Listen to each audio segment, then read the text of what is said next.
ಇದು ಚಿನ್ನ ಅಡ ಇಟ್ಟು ಸಾಲ ತಗೊಳ್ಳೋರು, ಅಡ ಇಟ್ಟಿದ್ದ ಚಿನ್ನದ ಒಡವೆಗಳನ್ನು ರಿಲೀಸ್ ಮಾಡಿಸಿಕೊಳ್ಳೋರು ಇಬ್ಬರೂ ನೋಡಬೇಕಾದ ಕಥೆ. ತಿಳಿದುಕೊಳ್ಳಲೇಬೇಕಾದ ವಿಷಯ ಏನಂದ್ರೆ, ನಾವು ಗಿರವಿ ಇಡುವಾಗ ಅದು ಫೈನಾನ್ಸಾ, ಬ್ಯಾಂಕಾ, ಚಿನ್ನದ ಅಂಗಡಿನ ನೋಡಿಕೊಂಡೇ ಇಡ್ತೀವಿ. ಎಕ್ಸ್ಪರ್ಟುಗಳನ್ನು ಕೇಳಿದ್ರೆ ಫೈನಾನ್ಸುಗಳಿಗಿಂತ ಬ್ಯಾಂಕುಗಳು ಸೇಫು ಕಣ್ರಿ ಅಂತಾರೆ. ಆದರೆ ನ್ಯಾಷನಲ್ ಬ್ಯಾಂಕುಗಳಲ್ಲೇ ಯಾಮಾರಿಸೋ ಕೇಸುಗಳು ಜಾಸ್ತಿ ಇವೆ. ಕಳೆದ 2 ತಿಂಗಳಲ್ಲಿ ಕರ್ನಾಟಕದಲ್ಲೇ 3 ನ್ಯಾಷನಲ್ ಬ್ಯಾಂಕುಗಳು ಗ್ರಾಹಕರು ಅಡವಿಟ್ಟಿದ್ದ ಚಿನ್ನವನ್ನು ಯಾಮಾರಿಸಿ ಅತ್ತ ಬ್ಯಾಂಕಿಗೂ ಮೋಸ ಮಾಡಿದ್ದಾರೆ, ಇತ್ತ ಗ್ರಾಹಕರಿಗೂ ನಾಮ ಹಾಕಿದ್ದಾರೆ. ನಾವು ಅಂತೆ ಕಂತೆ ಸುದ್ದಿಗಳನ್ನು ಹೇಳ್ತಾ ಇಲ್ಲ, ಅಧಿಕೃತವಾಗಿ ಕೇಸ್ ಕೂಡ ರಿಜಿಸ್ಟರ್ ಆಗಿರೋ ಪ್ರಕರಣಗಳನ್ನಷ್ಟೇ ಹೇಳ್ತಾ ಇದ್ದೀವಿ. ಗಿರವಿ ಇಟ್ಟ ಚಿನ್ನ ಬಿಡಿಸಿಕೊಳ್ಳೋಕೆ ಹೋದಾಗ ಅಸಲಿ ಚಿನ್ನ ನಕಲಿ ಆಗಿರೋ ವಿಷಯ ಬೆಳಕಿಗೆ ಬಂದಿದೆ. ಚಿನ್ನ ಅಡ ಇಟ್ಟು ಸಾಲ ಪಡೆದವರ ಬಂಗಾರ ಬ್ಯಾಂಕಿನಲ್ಲಿ ಮಂಗಮಯವಾಗಿದೆ. ಒಂದೊಂದೇ ಕೇಸ್ ಹೇಳ್ತಾ ಹೋಗ್ತೀವಿ ನೋಡಿ. ಕೇಸ್ ನಂಬರ್ 1 ನೋಡಿದ್ರೆ, ಇದು ನಡೆದಿರೋದು ಚಿಕ್ಕಮಗಳೂರಿನಲ್ಲಿ. ಚಿಕ್ಕಮಗಳೂರಿನ ಸೆಂಟ್ರಲ್ ಬ್ಯಾಂಕ್ ಆಫ್ ಇಂಡಿಯಾದಲ್ಲಿ ಗ್ರಾಹಕರಿಗೆ ಮೋಸ ಆಗಿದೆ. Central bank of India nationalise bank ಅನ್ನೋದು ಗೊತ್ತಿರಲಿ. ಅಲ್ಲಿ ಮೋಸ ಮಾಡಿರೋದು ಬ್ಯಾಂಕ್ ಸಿಬ್ಬಂದಿನೇ ಅಂತೆ. ಚಿನ್ನ ಅಡ ಇಟ್ಟಿದ್ದ ಗ್ರಾಹಕರು ಬಿಡಿಸಿಕೊಳ್ಳೋಕೆ ಬಂದಾಗ ಬೆಳಕಿಗೆ ಬಂದವರಿಗೆ ನಾವು ಇಟ್ಟಿದ್ದ ಚಿನ್ನನೇ ಬೇರೆ, ಇವರು ಕೊಡ್ತಿರೋ ಲೆಕ್ಕನೇ ಬೇರೆ ಅನ್ನೋ ಡೌಟ್ ಬಂದಿದೆ. ಲೆಕ್ಕಾಚಾರ ಮಿಸ್ ಮ್ಯಾಚ್ ಆಗಿದೆ. ಬ್ಯಾಂಕಿನವರ ಜೊತೆ ಜಗಳಕ್ಕೆ ಬಿದ್ದಿದ್ದಾರೆ. ಆಗ ಬ್ಯಾಂಕಿನವರೇ ಗ್ರಾಹಕರು ಅಡಮಾನ ಇಟ್ಟಿದ್ದ ಚಿನ್ನವನ್ನು ಬೇರೆ ಕಡೆ ಇಟ್ಟು ಸಾಲ ಪಡ್ಕೊಂಡಿದ್ದಾರೆ ಅನ್ನೋದು ಬೆಳಕಿಗೆ ಬಂದಿದೆ. ಅಂದರೆ ನಾವು ಅಥವಾ ನಮ್ಮಂಥ ಗ್ರಾಹಕರು ಚಿನ್ನ ಅಡ ಇಟ್ಟು ಸಾಲ ತಗೊಂಡ್ರೆ, ನಾವು ಬ್ಲಡ್ಜ್ ಮಾಡಿದ್ದ ಚಿನ್ನವನ್ನೇ ತಗೊಂಡೋಗಿ ಇನ್ನೊಂದು ಕಡೆ ಅಡ ಇಟ್ಟು ಸಾಲ ತಗೊಂಡಿದ್ದಾರೆ ಸೆಂಟ್ರಲ್ ಬ್ಯಾಂಕ್ ಆಫ್ ಇಂಡಿಯಾ ನೌಕರರು. ಅಡ ಇಟ್ಟಿದ್ದ ಅಸಲಿ ಚಿನ್ನವನ್ನು ಮಾರಿ ನಕಲಿ ಚಿನ್ನವನ್ನು ಇಟ್ಟು ಬ್ಯಾಂಕಿಗೂ ಮೋಸ ಮಾಡಿದ್ದಾರೆ. ಲೋನ್ ಕ್ಲಿಯರ್ ಮಾಡಿದರೂ ಚಿನ್ನ ಕೊಟ್ಟಿಲ್ಲ. ಈಗ ಕೇಸ್ ರಿಜಿಸ್ಟರ್ ಆಗಿದೆ. ಇನ್ನೊಂದು ಕೇಸು ಬೆಂಗಳೂರಿನಲ್ಲಾಗಿದೆ. ಬೆಂಗಳೂರಿನ ಇಂಡಿಯನ್ ಬ್ಯಾಂಕ್ನಲ್ಲೂ 2 kg 783 ಗ್ರಾಂ ಚಿನ್ನ ವಂಚನೆ ಮಾಡಿದ್ದಾರೆ. ಗ್ರಾಹಕರು ಬ್ಯಾಂಕಿನಲ್ಲಿ ಅಡಮಾನ ಇಟ್ಟಿದ್ದ ಚಿನ್ನವನ್ನು ಕದ್ದು ಮಾರಿದ್ದ ಬ್ಯಾಂಕ್ ಅಧಿಕಾರಿ ಅಸಿಸ್ಟೆಂಟ್ ಮ್ಯಾನೇಜರ್ ಆಗಿದ್ದ ಕಿರಣ್ ಕುಮಾರ್ ಅನ್ನೋ ಖದೀಮ ಸಿಕ್ಕ ಕಡೆ ತಗೊಂಡು ಹೋಗಿ ಮಾರಿದ್ದಾನೆ. ಜಸ್ಟ್ 2.7 kg ಬಂಗಾರ. 2.25 kg ಅಂದರೆ ಅದೆಷ್ಟು ಜನ ಗ್ರಾಹಕರಿಗೆ ನಾಮ ಹಾಕಿರಬೇಡ. ಹಾಗೆ ಪಡೆದುಕೊಂಡಿದ್ದ ಹಣದ ಲೆಕ್ಕನೇ ಈಗಿನ ಲೆಕ್ಕ ನೋಡಿಕೊಂಡ್ರೆ ವ್ಯಾಲ್ಯೂ 4.25 ಕೋಟಿ ಆಗುತ್ತೆ. ಪ್ರಕರಣ ಸಾರಾಂಶ ಏನಂದರೆ, ಈ ವ್ಯಕ್ತಿ ಡೆಪ್ಟಿ ಮ್ಯಾನೇಜರ್ ಅವರು ಹಿರಿಯ ಅಧಿಕಾರಿಗಳ ಗಮನಕ್ಕೆ ತರಲಾರದೆ ಲಾಕರ್ನಲ್ಲಿ ಇಟ್ಟ ಗ್ರಾಹಕರ ಬಂಗಾರನ, ಸರಿಸುಮಾರು 2 kg 787 ಗ್ರಾಮ್ ಅಷ್ಟು ಬಂಗಾರನ ತೊಗೊಂಡೋಗಿ ಮುತ್ತೂಟು ಮತ್ತು ಮಣಪುರಂ ಫೈನಾನ್ಸಸ್ಸಲ್ಲಿ ಅಡ ಇಟ್ಟಿರ್ತಾನೆ. ಅಡ ಇಟ್ಟು ದುಡ್ಡನ್ನು ಪಡೆದು ಅವರು ಇಲ್ಲಿ ಒಂದು ಆನ್ಲೈನ್ ಬೆಟ್ಟಿಂಗ್ನಲ್ಲಿ ಖರ್ಚು ಮಾಡಿರೋ ಬಗ್ಗೆ ನಮಗೆ ತನಿಖೆಯಲ್ಲಿ ಮೇಲ್ನೋಟಕ್ಕೆ ಕಂಡು ಬಂದಿದೆ.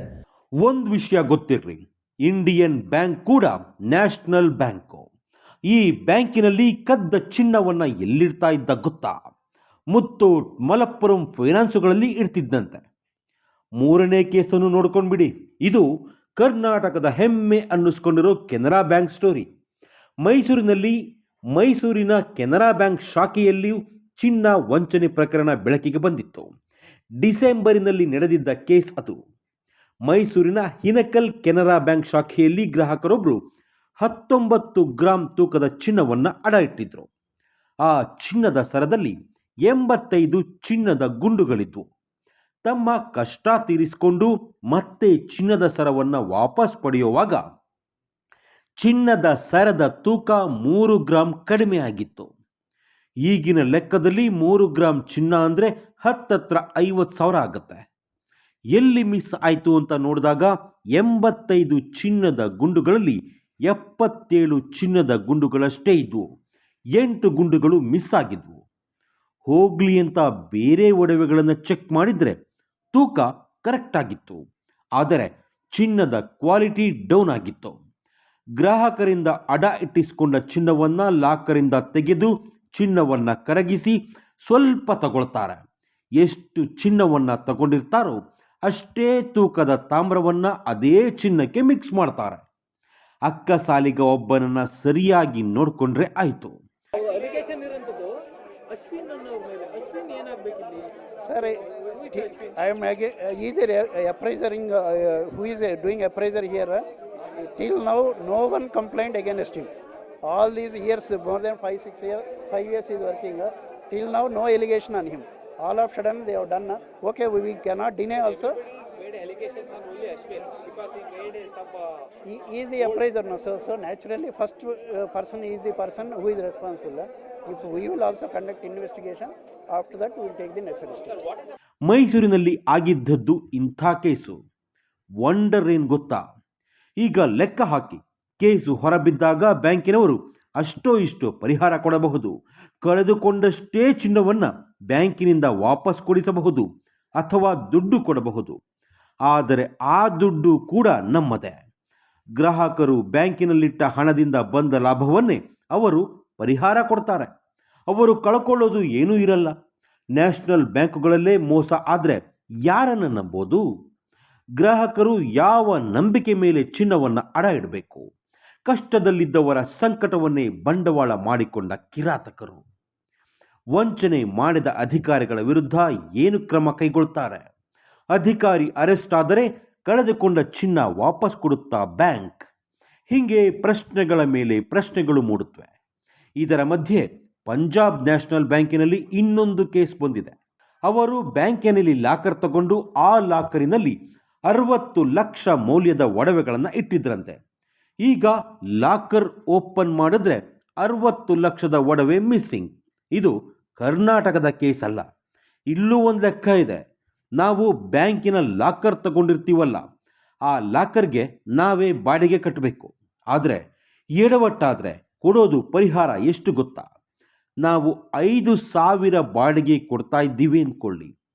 ಆಗ ಲಾಕರ್ನಲ್ಲಿಟ್ಟ ಯಾವುದೇ ವಸ್ತು, ಚಿನ್ನ, ದಾಖಲೆ ಕಳೆದು ಹೋದರೆ ಅವರು ನಾವು ಕೊಡುವ ಬಾಡಿಗೆಯ 10 ಪಟ್ಟು ಪರಿಹಾರ ಕೊಡ್ತಾರೆ.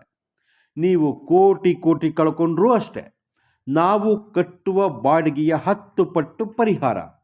5,000 ಬಾಡಿಗೆ ಕಟ್ತಾ ಇದ್ದರೆ 50,000ವಷ್ಟೇ ಪರಿಹಾರ. ಇಂತಹ ವಂಚನೆ ಕೇಸುಗಳು ಕರ್ನಾಟಕದಲ್ಲಿ ಮಾತ್ರ ಆಗಿಲ್ಲ. ಹೈದರಾಬಾದಿನಲ್ಲಿ ಸ್ಟೇಟ್ ಬ್ಯಾಂಕ್ ಆಫ್ ಇಂಡಿಯಾದಲ್ಲಿ 2.5 ಕೋಟಿ ಅಡ ಇಟ್ಟಿದ್ದ ಚಿನ್ನಕ್ಕೆ ಮೋಸ ಆಗಿದೆ. ತಿರುಪತಿಯಲ್ಲಿರೋ ಯೂನಿಯನ್ ಬ್ಯಾಂಕ್ ಶಾಖೆಯಲ್ಲಿ 67 ಗ್ರಾಹಕರ 5.5 kg ಚಿನ್ನಕ್ಕೆ ಮೋಸ ಆಗಿದೆ.